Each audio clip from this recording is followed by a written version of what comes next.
जो कुछ होना था हो गया, किसी को कुछ न चली। डॉक्टर साहब निर्मला की देह से रक्त निकालने की चेष्टा कर ही रहे थे कि मनसाराम अपने उज्जवल चरित्र की अंतिम झलक दिखाकर इस भ्रमलोक से विदा हो गया। कदाचित इतनी देर तक उसके प्राण निर्मला ही की राह देख रहे थे। उसे निष्कलंक सिद्ध किए बिना वे देह को कैसे त्याग देते। अब उनका उद्देश्य पूरा हो गया। मुंशी जी को निर्मला के निर्दोष होने का विश्वास हो गया, पर कब? जब हाथ से तीर निकल चुका था, जब मुसफिर ने रकाब में पांव डाल लिया था। पुत्र शोक में मुंशी जी का जीवन भार स्वरूप हो गया। उस दिन से फिर उनके ओठों पर हंसी न आई। यह जीवन अब उन्हें व्यर्थ सा जान पड़ता था। कचहरी जाते, मगर मुकदमों की पैरवी करने के लिए नहीं, केवल दिल बहलाने के लिए घंटे 2 घंटे में वहां से उकता कर चले आते। खाने बैठते तो कौर मुंह में न जाता। निर्मला अच्छी से अच्छी चीज पकाती, पर मुंशी जी 2-4 कौर से अधिक न खा सकते। ऐसा जान पड़ता कि कौर मुंह से निकला आता है। मनसाराम के कमरे की ओर जाते ही उनका हृदय टूक टूक हो जाता था। जहां उनकी आशाओं का दीपक जलता रहता था, वहां अब अंधकार छाया हुआ था। उनके 2 पुत्र अब भी थे, लेकिन दूध देती हुई गाय मर गई तो बछिया का क्या भरोसा। जब फूलने फलने वाला वृक्ष गिर पड़ा, नन्हे नन्हे पौधों से क्या आशा। योता जवान बूढ़े सभी मरत हैं, लेकिन दुखस बात का था कि उन्होंने स्वयं लड़के की जान ली। जिस दम बात याद आ जाती तो ऐसा मालूम होता था कि उनकी छाती फट जाएगी, मानो हृदय बाहर निकल पड़ेगा। निर्मला को पति से सच्ची सहानुभूति थी। जहाँ तक हो सकता था वह उनको प्रसन्न रखने का फिक्र रखती थी और भूलकर भी पिछली बातें जबान पर न लाती थी। मुंशी जी उससे मनसाराम की कोई चर्चा करते शर्माते थे। उनकी कभी कभी ऐसी इच्छा होती कि एक बार निर्मला से अपने मन के सारे भाव खोल कर कह दूं, लेकिन लज्जा रोक लेती थी। इस भांति उन्हें सांत्वना भी न मिलती थी, जो अपनी व्यथा कह डालने से, दूसरों को अपने गम में शरीक कर लेने से प्राप्त होती है। मवाद बाहर न निकलकर अंदर ही अंदर अपना विष फैलाता जाता था। दिन दिन देह घुलती जाती थी। इधर कुछ दिनों से मुंशी जी और उन डॉक्टर साहब में, जिन्होंने मनसाराम की दवा की थी, याराना हो गया था। बेचारे कभी कभी आकर मुंशी जी को समझाया करते, कभी कभी अपने साथ हवा खिलाने के लिए खींच ले जाते। उनकी स्त्री भी 2-4 बार निर्मला से मिलने आई थी। निर्मला भी कई बार उनके घर गई थी, मगर वहां से जब लौटती तो कई दिन तक उदास रहती। उस दंपत्ति का सुखमय जीवन देखकर उसे अपनी दशा पर दुख हुए बिना न रहता था। डॉक्टर साहब को कुल 200 रुपए मिलते थे, पर इतने में ही दोनों आनंद से जीवन व्यतीत करते थे। घर में केवल एक मेहरी थी। गृहस्थी का बहुत सा काम स्त्री को अपने ही हाथों करना पड़ता था। गहने भी उसकी देह पर बहुत कम थे, पर उन दोनों में वह प्रेम था जो धन की तृण के बराबर परवाह नहीं करता। पुरुष को देखकर स्त्री को चेहरा खिल उठता था, स्त्री को देखकर पुरुष निहाल हो जाता था। निर्मला के घर में धन इससे कहीं अधिक था। आभूषणों से उनकी देह फटी पड़ती थी। घर का कोई काम उसे अपने हाथ से न करना पड़ता था। पर निर्मला संपन्न होने पर भी अधिक दुखी थी और सुधा विपणन होने पर भी सुखी। सुधा के पास कोई ऐसी वस्तु थी जो निर्मला के पास न थी, जिसके सामने उसे अपना वैभव तुच्छ जान पड़ता था। यहाँ तक कि वह सुधा के घर गहने पहनकर जाते शर्माती थी। एक दिन निर्मला डॉक्टर साहब से घर आई तो उसे बहुत उदास देखकर सुधा ने पूछा, बहन आज बहुत उदास हो? वकील साहब की तबीयत तो अच्छी है ना? निर्मला, क्या कहूँ सुधा, उनकी दशा दिन दिन खराब होती जाती है। कुछ कहते नहीं बनता, न जाने ईश्वर को क्या मंजूर है। सुधा, हमारे बाबूजी तो कहते हैं कि उन्हें कहीं जलवायु बदलने के लिए जाना जरूरी है, नहीं तो कोई भयंकर रोग खड़ा हो जाएगा। कई बार वकील साहब से कह भी चुके हैं, पर वह यही कह दिया करते हैं कि मैं तो बहुत अच्छी तरह हूँ, मुझे कोई शिकायत नहीं। आज तुम कहना। निर्मला, जब डॉक्टर साहब की नहीं सुना तो मेरी सुनेंगे? यह कहते कहते निर्मला की आंखें डबडबा गई और जो शंका इधर महीनों से उसके हृदय को विकल करती रहती थी, मुंह से निकल पड़ी। अब तक उसने उस शंका को छिपाया था, पर अब न छिपा सकी।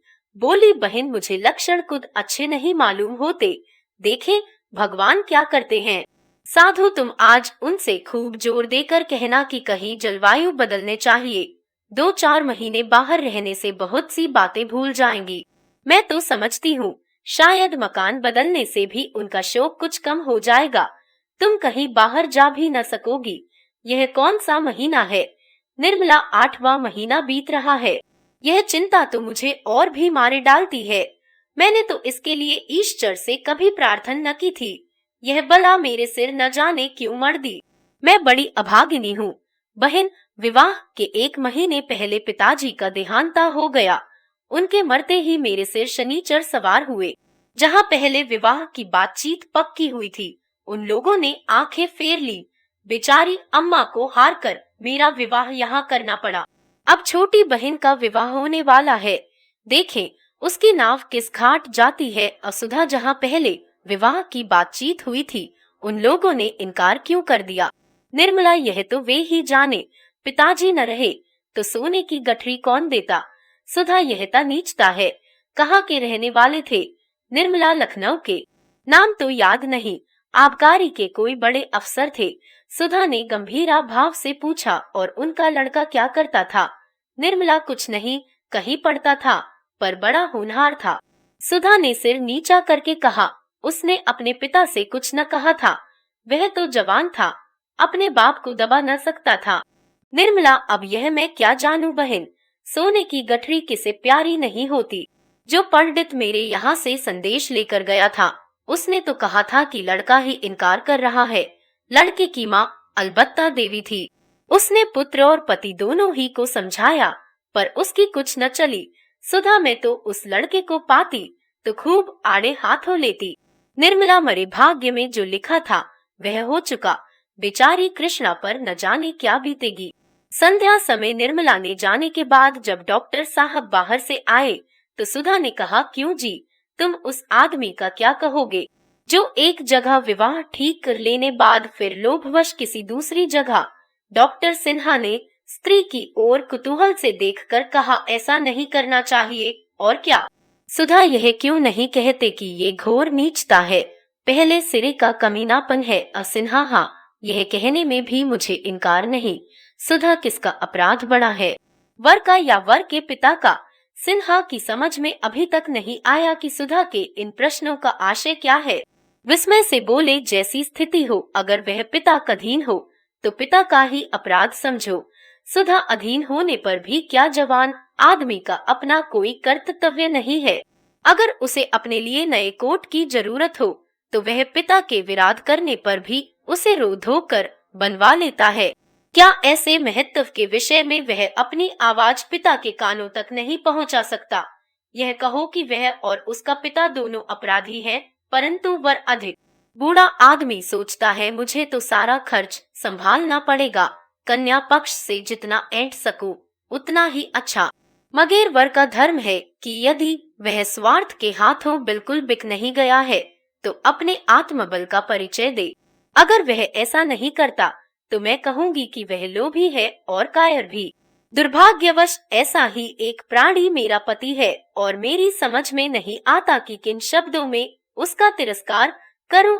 सिन्हा ने हिचकिचाते हुए कहा, वह दूसरी बात थी, लेन देन का कारण नहीं था, बिल्कुल दूसरी बात थी। कन्या के पिता का देहांत हो गया था। ऐसी दशा में हम लोग क्यों करते? यह भी सुनने में आया था कि कन्या में कोई ऐब है, वह बिल्कुल दूसरी बात थी। मगर तुमसे यह कथा किसने कही? सुधा, कह दो कि वह कन्या कानी थी या कुबड़ी थी या नाइन के पेट की थी या भ्रष्टा थी। इतनी कसर क्यों छोड़ दी? भला सुनो तो, उस कन्या में क्या ऐब था? सिन्हा, मैंने देखा तो था नहीं, सुनने में आया था कि उसमें कोई ऐब है। सुधा, सबसे बड़ा ऐब यही था कि उसके पिता का स्वर्गवास हो गया था और वह कोई लंबी चौड़ी रकम न दे सकती थी। इतना स्वीकार करते क्यों झेपते हो? मैं कुछ तुम्हारे कान तो काट न लूंगी।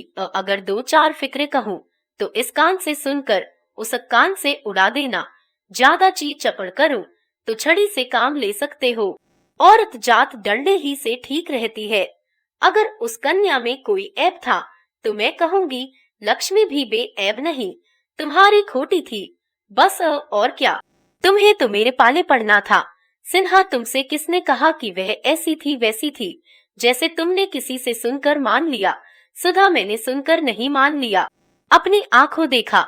ज्यादा बखान क्या करूं, मैंने ऐसी सुंदरी स्त्री कभी नहीं देखी थी। सिन्हा ने व्यग्र होकर पूछा, क्या वह यही कही है? सच बताओ, उसे कहाँ देखा और क्या तुम लारे घर आई थी?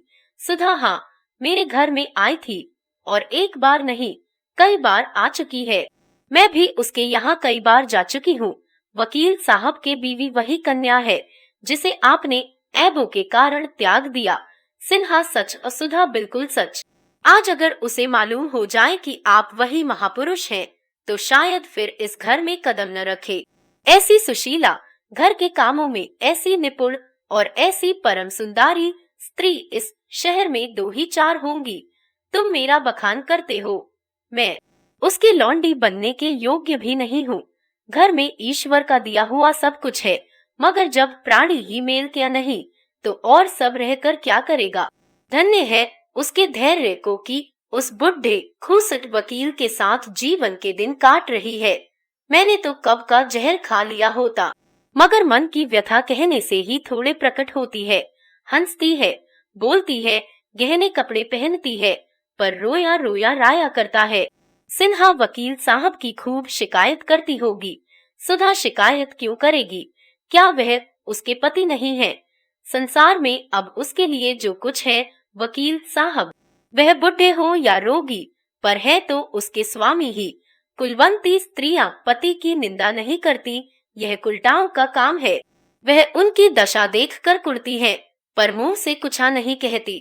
सिन्हा, इन वकील साहब को क्या सूझी थी जो इस उम्र में ब्याह करने चले? सुधा, ऐसे आदमी ना हो तो गरीब कुंवारियों की नाव कौन पार लगाए? तुम और तुम्हारे साथी बिना भारी गठरी लिए बात नहीं करते, तो फिर ये बेचारे किसके घर जाएं? तुमने यह बड़ा भारी अन्याय किया है और तुम्हें इसका प्रायश्चित करना पड़ेगा। ईश्वर उसका सुहाग अमर करे।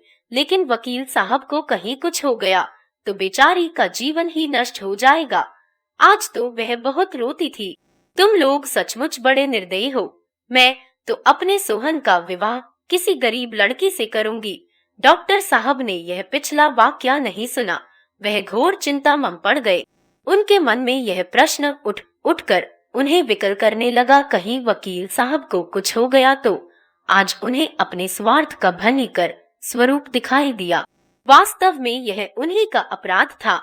अगर उन्होंने पिता से जोर देकर कहा होता कि मैं और कहीं विवाह न करूंगा, तो क्या वह उनकी इच्छा के विरुद्ध उनका विवाह कर देते?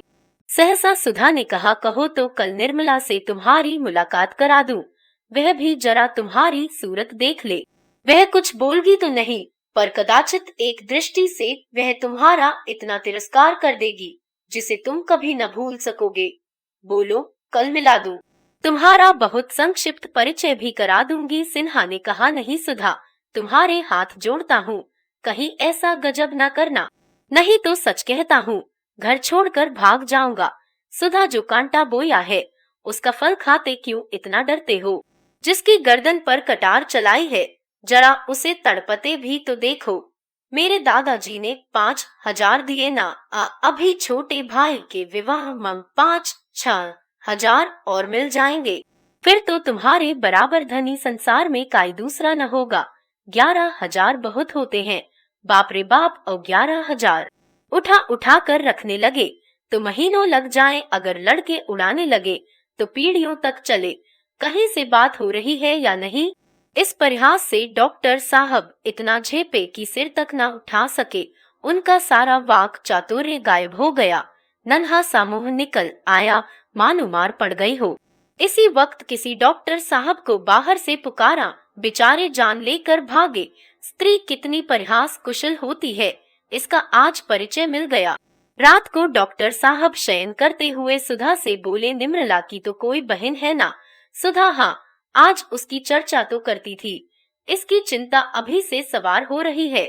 अपने ऊपर तो जो कुछ बीतना था बीत चुका। बहन की फिक्र में पड़ी हुई थी माँ के पास, तो अब और भी कुछ नहीं रहा। मजबूरन किसी ऐसे ही बूढ़े बाबा कले वह भी मर्दी जरेगी। सिन्हा, निर्मला तो अपनी माँ की मदद कर सकती है। सुधा ने तीक्ष्ण स्वर में कहा, तुम भी कभी कभी बिल्कुल बेसिर पैर की बातें करने लगते हो। निर्मला बहुत करेगी तो 400 रुपए दे देगी, और क्या कर सकती है। वकील साहब का यह हाल हो रहा है, उसे अभी पहाड़ सी उम्र काटनी है। फिर कौन जाने उनके घर का क्या हाल है। इधर छल छाहीने से बेचारे घर बैठे हैं। रुपए आकाश से थोड़े ही बरसते हैं। 10-20 हजार होंगे भी तो बैंक में होंगे, कुछ निर्मला के पास तो रखे न होंगे। हमारा 200 रुपया महीने का खर्च है, तो क्या इनका 400 रुपए महीने का भी न होगा। सुधा को तो नींद आ गई, पर डॉक्टर साहब बहुत देर तक करवट बदलते रहे। फिर कुछ सोचकर उठे और मेज पर बैठकर एक पत्र लिखने लगे। दोनों बातें एक ही साथ हुई। निर्मला के कन्या को जन्म दिया, कृष्णा का विवाह निश्चित हुआ और मुंशी तोताराम का मकान नीलाम हो गया।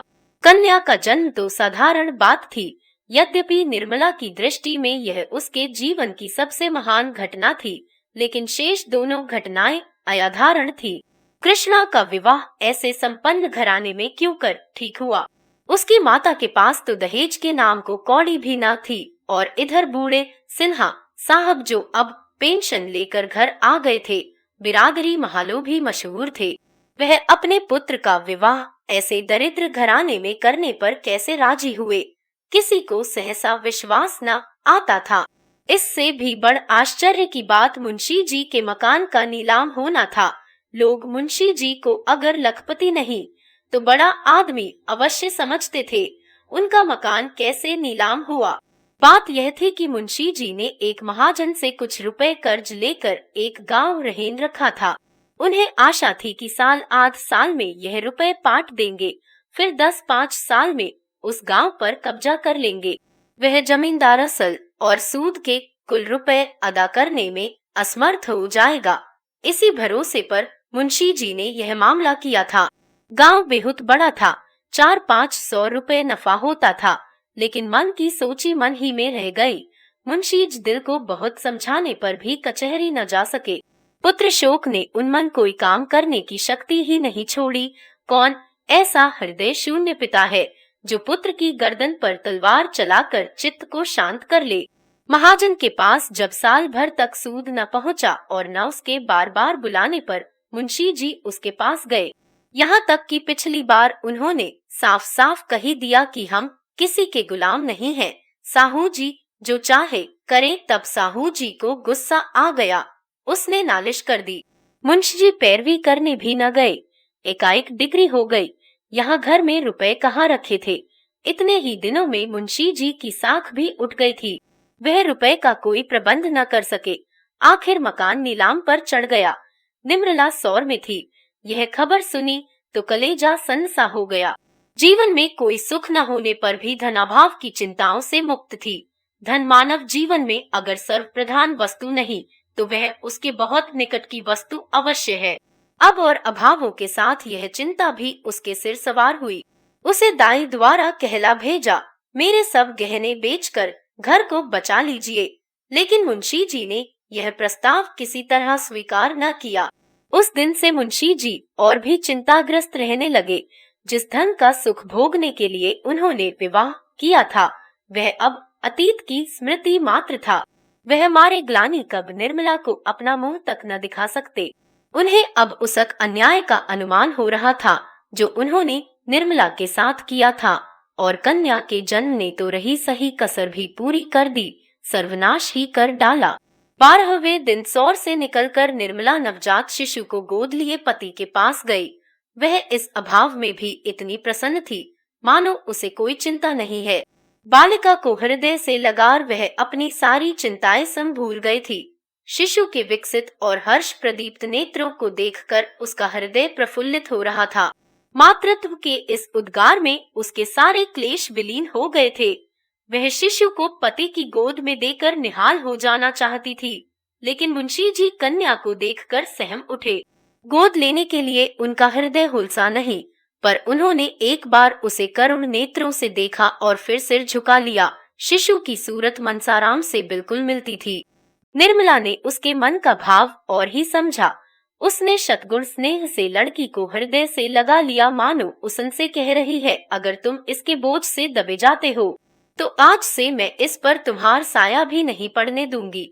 जिस रतन को मैंने इतनी तपस्या के बाद पाया है, उसका निरादर करते हुए तुम्हार हृदय फट नहीं जाता। वह उसी क्षण शिशु को गोद से चिपकाते हुए अपने कमरे में चली आई और देर तक रोती रही। उसने पति की इस उदासीनता को समझने की जरी भी चेष्टा न की, नहीं तो शायद वह उन्हें इतना कठोर न समझती। उसके सिर पर उत्तरदायित्व का इतना बड़ा भार कहाँ था जो उसके पति पर आ पड़ा था। वह सोचने की चेष्टा करती तो क्या इतना भी उसकी समझ में न आता।